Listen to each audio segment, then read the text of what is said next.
Alrighty everybody, welcome back to the channel, and today we're diving into one of the weirdest, wildest Donkey Kong games you've probably never played, Donkey Kong Bonanza. Now I know what you're thinking, Bonanza? What even is that? Is that Donkey Kong's grocery store spin-off? Did I miss something on the Wii U?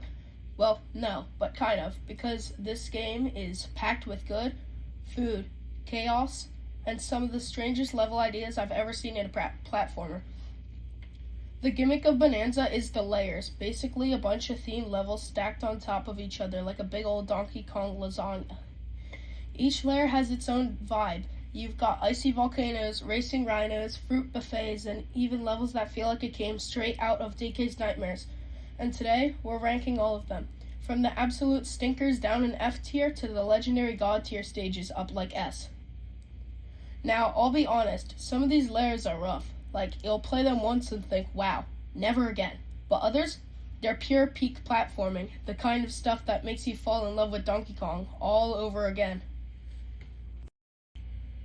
F tier, please no more. The Junction, sublayer 700. The Junction is, well, it's an F tier for a reason. Let's set the stage. You've just conquered some of the coolest layers, you're excited for what's next, and then boom, you hit the Junction. And what do you find? A level that feels less like a grand Donkey Kong adventure and more like a goo-covered waiting room. At first, the whole area is literally covered in this sticky void goo, so you can't even see what you're working with. It looks empty, unfinished, almost like the developers forgot to texture it. You're focused to clear both the Force and Freezer layers to actually unlock the paths forward. And I get it, it's supposed to be a hub connecting the story, but it doesn't play like a real stage. It feels like an obligation instead of a reward.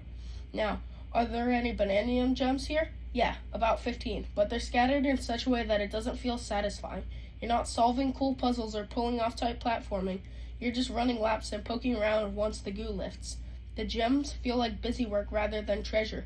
And listen, I don't hate every idea here. I like the way the Junction acts as a progress check, forcing you to actually explore both paths before moving on. It gives the game structure, but does that make it more fun? Not really. Yes, enjoyable? Not in the slightest. If I'm being generous, I'd say the Junction is interesting. In the first time you see it, you're like, oh, cool. This area opens up once I finish other layers. But after that reveal, it's just a dull halfway between better content. That's why it's sitting here in F tier. The Divide, sublayer 400.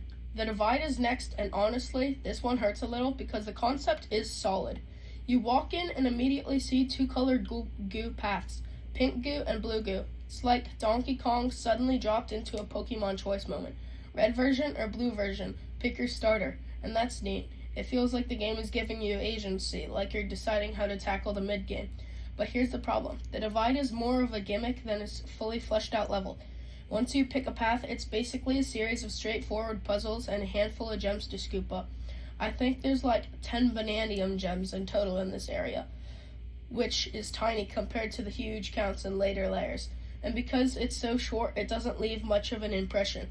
Gameplay-wise, it's fine. You hop on platforms, mess with goo mechanics, and maybe fight a couple enemies. But that's it. No standout hazards, no transformations, no crazy set pieces, just goo. And not even fun goo. Now, to be fair, I get what they were going for. The Divide represents, well, dividing your journey. It's a fork in the road, go one way, then come back later for the other. From a design perspective, it makes sense. From a player perspective, though, it feels shallow, like a filler episode in an otherwise great season of TV. If I'm ranking this strictly on gameplay and fun factor, it lands firmly in F tier. Cool concept, weak execution. If I want to split my path, I'll do it in a Pokemon game, not while wading through goo. Landfill layer, sublayer 1000. Now let's talk about the landfill layer, aka the part of Donkey Kong that feels like you accidentally walked in the wrong game. Everything up to this point has been colorful, adventurous, full of jungle energy, ice crystals, storms, and then you drop into a literal garbage heap. Visually, it's striking. Piles of junk, metallic scraps, grungy vibes everywhere. I'll give the devs credit. It does look unique. But here's the thing. Donkey Kong levels work best when they add balance, change with fun. Landfill tips too far in the this is exhausting side. The clutter makes navigation confusing, Hazards blend into the environment, and instead of feeling excited to explore, you feel weighed down by the mess. Collectible-wise, there's plenty here. Gems, bananas, and even some hidden paths that require transformations. But again, it's not satisfying. Imagine digging through a real dumpster. Sure, you might find a treasure, but you're going to get lots of trash along the way. That's exactly how landfill feels. Now, don't get me wrong, I expect the ambition. It's bold to make a new Donkey Kong stage that's ugly on purpose, but doesn't always look fun.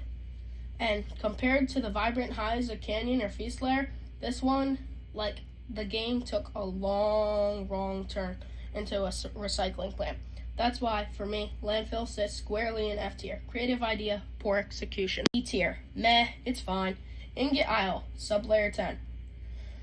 Ingot Isle is where it all begins, and look, it's fine. It's the bread and butter tutorial stage. It teaches you the mechanics, introduces Bananium gems, gives you a taste of exploration, and lets you mess with a few basic enemies.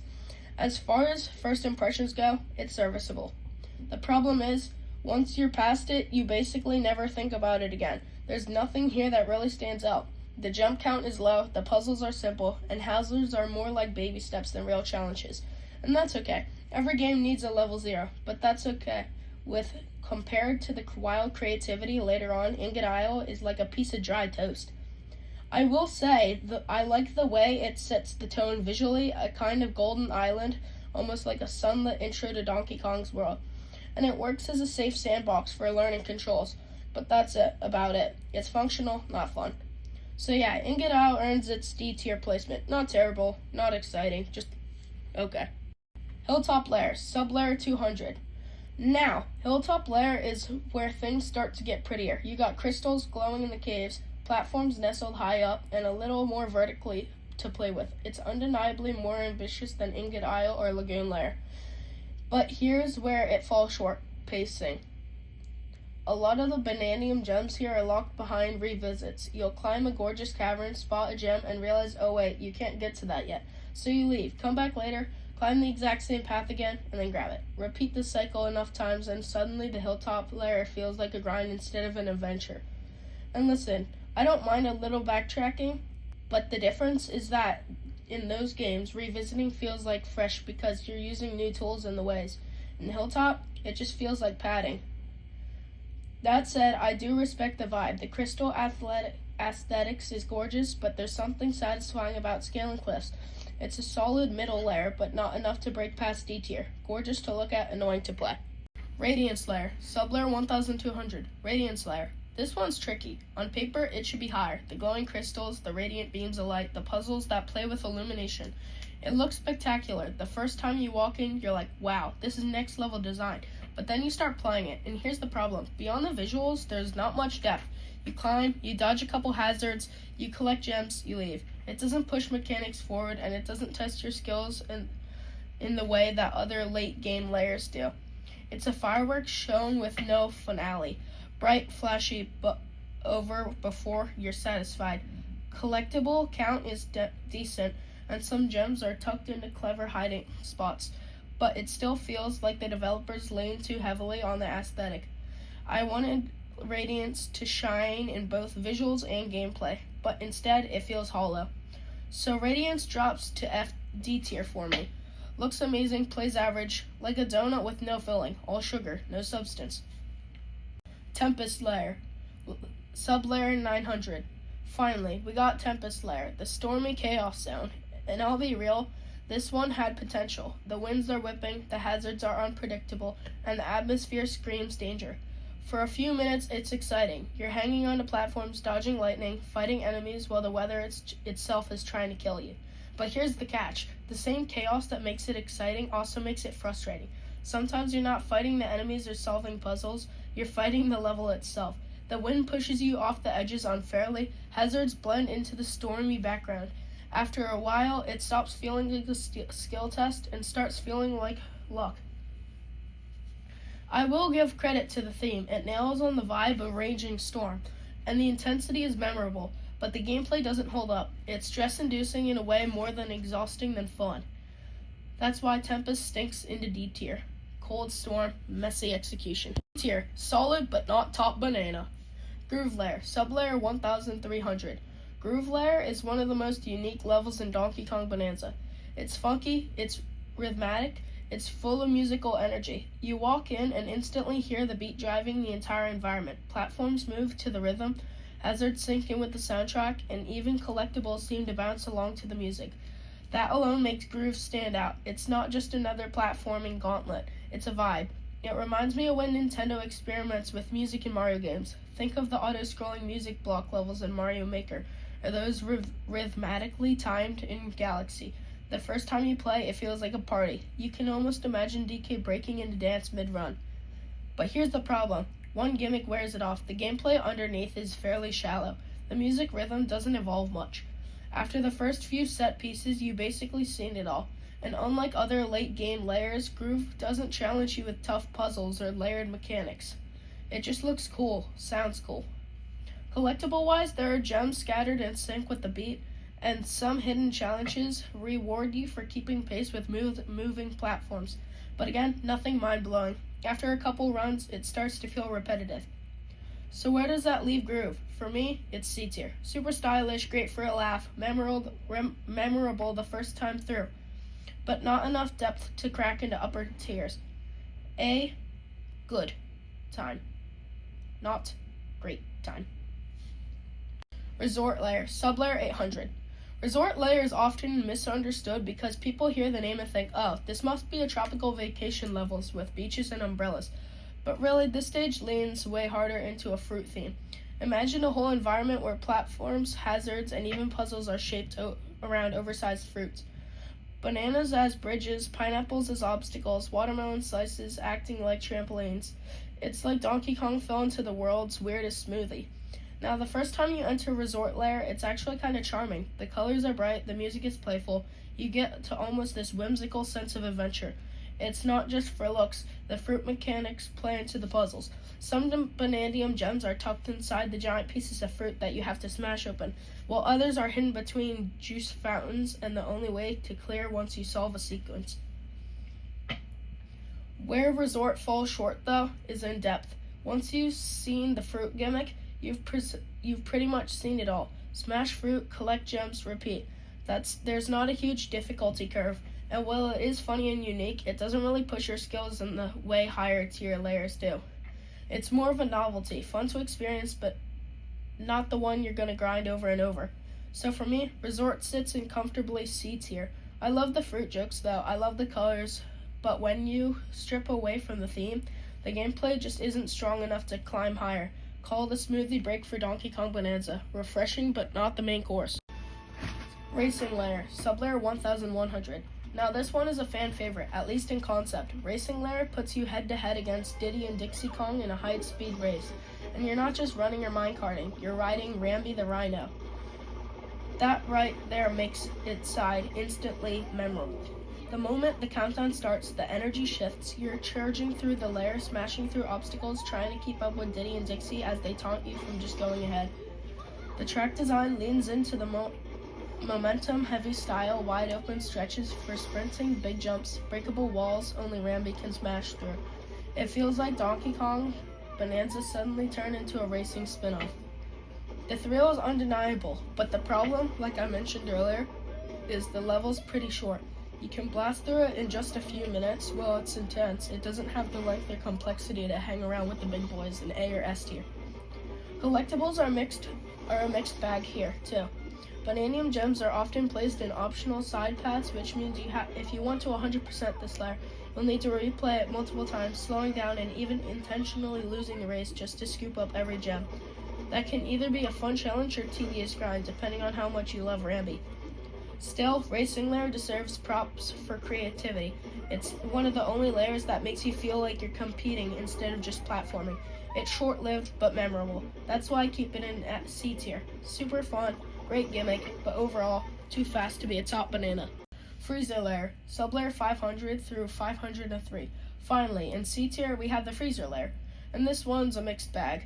The idea is really strong, an ice-cold cavern that fused with molten lava, creating this dangerous clash of fire and frost. The visuals are striking, the hazards are intimidating, but the atmosphere screams danger zone. But here's the thing, The mechanics don't always live up to the promise. The icy platforms make movement slippery and frustrating. The lava hazards are punishing, often cheap rather than fair. When you combine those two elements, sliding around on ice while dodging instant burn lava, you get a stage that feels more frustrating than fun. Now, I will say there are some clever moments. Bananium gems hiding in tight timing challenges, puzzles where you use ice block to lava flows, and a few transformations that spice things up. When it clicks, it's satisfying, but when it doesn't, you're just screaming at your screen about slippery controls. The freezer layer is one of those I love it or hate it stages. For me, it's an average C tier. Creative theme, some great moments, but ultimately too frustrating to rank any higher. A tier, top shelf. Forbidden Lair, sublayer 1500. Forbidden Lair is one of those levels that feels like the developer said, alright, you've had your fun, now it's time to suffer. And I mean that in the best way possible. This stage is a late game gauntlet, a dark, oppressive, challenging area that pushes everything you've learned to the limit. From the moment you enter, you can feel the tone shift. The colors are darker, the music is heavier, and the atmosphere is dripping with tension. You get this immediate sense of, okay, this is serious now. The environment is littered with spike hazards, unstable platforms, and traps that punish hesitation. Every mistake costs you. Gameplay-wise, Forbidden Lair is the perfect synthesis of the mechanics introduced earlier. You got precise platforming like in Hilltop, slippery hazards mechanics in Freezer, and exploration like in Florist, even though there's some vertical climbing challenges that echo Cavern. It's like a great highest hits album, but remixed into something more dangerous. The Bananium gems here are especially brutal. They're often packed in high-risk, high-reward zones, tucked behind spike mazes, timed sequences, or enemy gauntlets. If you're going for 100% completion, you'll spend hours in this lair, cursing and celebrating in equal measure. And honestly, that's the point. Forbidden Lair isn't just a stage, it's a trial. There's also a sense of mystery. Some sections are hidden behind shadowy walls that require transformations in clever ways. It rewards patience and observation. If you rush through, you'll miss the half of the content. If you slow down and think, you'll uncover some of the most rewarding secrets in the game. Now, why is it S tier? Simply, it's exhausting. Forbidden Lair doesn't demand perfection. And well, that's amazing for hardcore players. I can wear it down. It's not a level you'll replay casually for fun. It's one that you'll tackle in mood for punishment. That makes it slightly less successful for the pure fun factor of S tier stages. In the end, Forbidden Lair is A tier because it nails the challenges and atmosphere. Feels epic, dangerous, and climatic. It's the kind of level that leaves you sweaty palmed and triumphant when you finally clear it. A brutal classic. Lagoon Lair, sublayer 100 through 102. Lagoon Lair is one of the earliest surprises of Donkey Kong Bananza. Most water stages and platformers are either frustrating, slogged, or forgettable filler, but Lagoon flips the script. The stage takes the water theme and makes it fun, rewarding, and surprisingly atmospheric. The first thing you'll do is notice the sense of depth. The lagoon isn't just a flat swimming section, it's layered with caves, sunken ruins, and coral structures. You're not just swimming side to side, you're diving up and down, exploring hidden pockets, and unlocking secret chambers. It feels like alive, a real underworld. Collectibles here are fantastic. Some Banandium gems are hidden inside fossil chambers, requiring you to solve environmental puzzles to open them. Others are tucked deep in coral mazes, testing your navigation skills. There is even a sense of archaeology here. Fossils embedded in the walls, ancient statues hinting at forgotten lore. It's the kind of stage that makes you slow down and just soak it all in. Mechanically, Lagoon is refreshing because it doesn't punish you with awkward swimming controls. Movement feels smooth, and there are clever hazards like currents pulling you towards spikes or enemies lurking in coral that ambush you if you're not careful. It balances challenge with exploration perfectly. What I love most about the Lagoon Lair, it's an early stage that feels memorable. Usually the first handful of levels in a platform are just warm-ups, but Lagoon has personality. It's a place you'll actually remember, not just breeze through. That's why it ranks so high. Now, it doesn't hit S tier because it's still an early level design, not as complex or demanding as the later monsters like Canyon or Feast Lair. But for what it is, Lagoon Lair punches way above its weight. It's proof that even a water level can be fun if it's done right. Planet Core, sublayer 1600. And then we have Planet Core, the big finale of Donkey Kong Bonanza. If Forbidden Lair was the trial, Planet Core is the final exam. Everything about this level screams epic conclusion. The environment is jaw-dropping, molten rivers of energy glowing caverns, crumbling platforms, and an atmosphere that feels like the world itself is collapsing. The music is tense and urgent, pushing you forward with every step. It's not just a stage, it's the climax of the entire game. Gameplay-wise, Planet Core throws everything at you. Every hazard you learn to deal with shows up here. Ice, lava, storms, vertical climbs, enemy gauntlets, tricky platforming sequences, all dialed up to max difficulty. It's overwhelming at first, but it's designed to make you feel like every skill you've used is mastered along the way. Bananza gems are especially brutal here. They're often hidden behind split-second challenges requiring transformations, precision jumps, and bad timing that feels unfair until you realize the trick. Collecting everything in Planet Core is a badge of honor. What makes the Planet Core shine is its pacing. It doesn't just bombard you non-stop. It builds up tension, then releases it with a big set piece, then cranks it back up again. But the time you hit the final stretch, your heart is pounding, your palms are sweaty, and you're fully immersed. It's the kind of finale that sticks with you long after you've finished. Now, why isn't it S tier? Because most of it is overwhelming. Some sections border on unfair for casual players, can feel like a wall. It's epic, challenging, memorable, but it lacks the pure fun factor and replayability of the S tier legends. Planet Core sits in an A tier because it's an unforgettable finale. It finishes the job perfectly and makes you feel like you've conquered the world.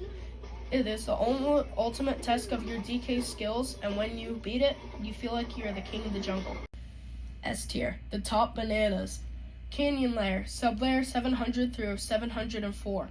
Canyon Lair is where Donkey Kong Bonanza goes from a fun platformer to a masterpiece. Up until now, we've seen cool ideas, clever mechanics, and a handful of epic moments, but Canyon is one of the ones that blows the ceiling off the game. Right away, the scale hits you. It's not just a level, it's an environment. You're climbing an enormous canyon that stretches so high the camera constantly pans upward. You're reminded how far you've come and how far you still have to go. Every checkpoint feels like an accomplishment. When you're halfway up, you look down and think, wow, I really climbed all of that. It's the same sense of awe you get from the level Stickerbush Symphony or Brambles in DK history. It's a stage that feels alive, massive, and unforgettable. Gameplay-wise, Canyon Lair is a vertical gauntlet. Vines swing back and forth over massive gaps. Platforms crumble underneath your feet. Birds swoop down to knock you off, and gusts of canyon wind shift your jumps midair. Every single hazard is turned to punish hesitation. But here's the genius. It never feels unfair. Each obstacle has a rhythm, and once you lock into that rhythm, it feels like a dance, a perfectly choreographed climb. Collectibles are brilliant here too. Bananza gems are tucked into 8 cloves of off-swinging vibes or hidden behind risk detours. Some of the best secrets are way off the main path, daring you to leap out over empty space and trusting your timing. When you stick the landing and grab the gem, it's pure adrenaline. And the atmosphere? Man, the music is soaring, almost triumphant, with hints of danger in the background. The canyon feels like it's breathing. Birds circling, shadows shifting, waterfalls trickling down the walls. It's alive. It feels like DK has stepped into a natural wonder, and you're lucky to be along with the ride. The verticality also makes the canyon unique in terms of pacing. Unlike flat or horizontal layers, every checkpoint feels like progress towards the summit. It gives the player a sense of accomplishment that builds naturally. When you finally reach the top, it feels like conquering a mountain. The moment of pulling yourself for the final ledge is one of the most satisfying in the entire game. Canyon Lair is S tier because it combines everything. Scale, atmosphere, challenge, exploration, and a heart-pounding tension. It's not just a level, it's an experience. If you ask anyone what they remember about most Banana, they'll say 9 out of 10, Canyon or Feast Lair. And that's for a good reason. Feast Lair, S tier. Now let's talk about the Feast Lair. And honestly, this is where Donkey Kong Bonanza really shows how creative it can get. Feast Lair is split into 2 sublayers, sublayer 1400 and sublayer 1401.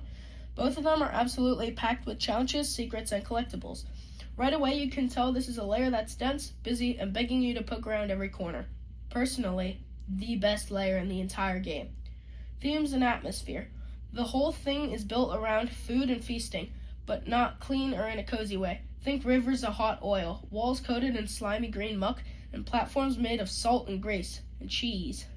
Everything feels messy, slippery, and alive, and the level itself is daring you to keep your balance. The standout detail for me is the use of the lion-shaped fractones, these huge roaring structures that act as both hazards and guardians of collectibles. They make the environment feel wild, like you're sneaking through the ruins of some kind of ancient food kingdom. And the sounds, the crackle of oil, the squish of muck, the metallic clank of salted platforms, it all reinforced the sense of dangerous feast has gone out of control. The music in this layer is also peak banger music right there. Layout and sublayers. Feast splits into two sublayers. Sublayer 1400, the larger and more complex side of the layer. Sublayer 1401, a smaller area, but tough, with its own set of secrets and hazards, including the boss fight at the end. What's clever here is how the designers mixed in vertical climbing with hidden nooks. You'll be running through greasy corridors, then suddenly dropping into an underground chamber, or spotting a collectible tucked away behind a wall of muck. Some areas look impossible to reach until you realize you need to come back with the later transformation, or even after rolling credits, which makes Feast one of the most replayable layers in the game. Collectibles and challenges. Feast layer is dense with collectibles, and that's the way it's placed incredibly creative. Some are straightforward platforming rewards, but others are locked behind challenges like Freestyle Bananas, a fast-paced time trial if you destroy fractone formations under pressure. Lost and found secret styles. Like one collectible hidden is underneath a building, only accessible if you risk dropping down past what looks like a bottomless pit. Environmental puzzles. Muck you can only clear with salt, or breakable walls that need a specific transformation like the snake Bananza form. Post-game rewards. A few shiny ones only appear after beating the story, so you're guaranteed to revisit Feast Lair if you're only going for 100%. What's neat is how every collectible feels thematic. It's not just, here's another gem. It's smashing through the salty lion mouth, or slipping past grease hazards to snag a reward. The designers clearly wanted every challenge to feel like it belonged to this Feast Gone Wrong world. Hazards and gameplay flow. Now let's talk about hazards. Feast doesn't mess around. Oil rivers burn you or shove you into danger zones. Muck-covered walls block vision and slow you down. Slippery platforms even make simple jumps risky. And then there are these lion fractones, roaring and chomping, forcing you to time your movements carefully. This all makes the Feast layer chaotic, but it never crosses into random. Everything is placed with purpose. It's lined between frustrating and challenging, and Feast dances right on everything. Why it works. Here's why Feast Layer landed in S tier for me. Theme execution. The food/grease vibe is pushed to its absolute limit. Replayability. Between post-game secrets, hidden paths, and multiple sublayers, you're coming back again and again. Variety. From time trials to puzzles or to hidden challenges, no two runs feel the same. Personality. Lion fractones, oil rivers, salted ruins. This layer oozes identity. Sure, the grease physics can make you slip at the worst possible moment, and yes, locked secrets can be annoying if you don't know they're post-game only, but those tiny frustrations are outweighed by how memorable this experience is. Feast feels like a banquet of ideas, hazards, and rewards, and it earns its name. Closing thoughts. Feast Layer is one of the layers that makes you feel like you're respecting the design of Donkey Kong Bonanza. It's tough, it's messy, it's replay heavy, but it never feels lazy. Every hazard, every collectible, every lion-shaped fractone feels like it belongs to this chaotic, greasy kingdom. And that's why, for me, it isn't just fun, it's iconic. This is an S-tier layer through and through, and that is why it's the best layer in the entire game. And there you have it, every single layer in Donkey Kong Bonanza, ranked from the bottom of the barrel all the way to the feast at the top. Looking back, it's wild on how much variety is packed into this game. You got an absolute pain factories like the Junction and the Divide, mid-tier experiments like Freezer and Resort, and then absolute bangers like Canyon and Feast Layer that deserve a spot in the DK Hall of Fame. At the end of the day, that's what makes Bonanza so special. It's messy, experimental, and sometimes it's frustrating, but it swings for the fences. And honestly, I'd rather play a game that tries something wild, even if it doesn't always land, than one that it plays safe. But now I want to hear from you. What's your favorite layer in Bonanza? Which ones made you rage the hardest? And if you could design your own layer, What theme would you go with? Drop your thoughts in the comments below, and if you enjoyed this ranking, make sure you hit the like button, subscribe if you haven't already, and share this video with other Donkey Kong fans in your life. Until next time, keep your bananas closed, watch out for collapsing fruit platforms, and I'll see you in the next one.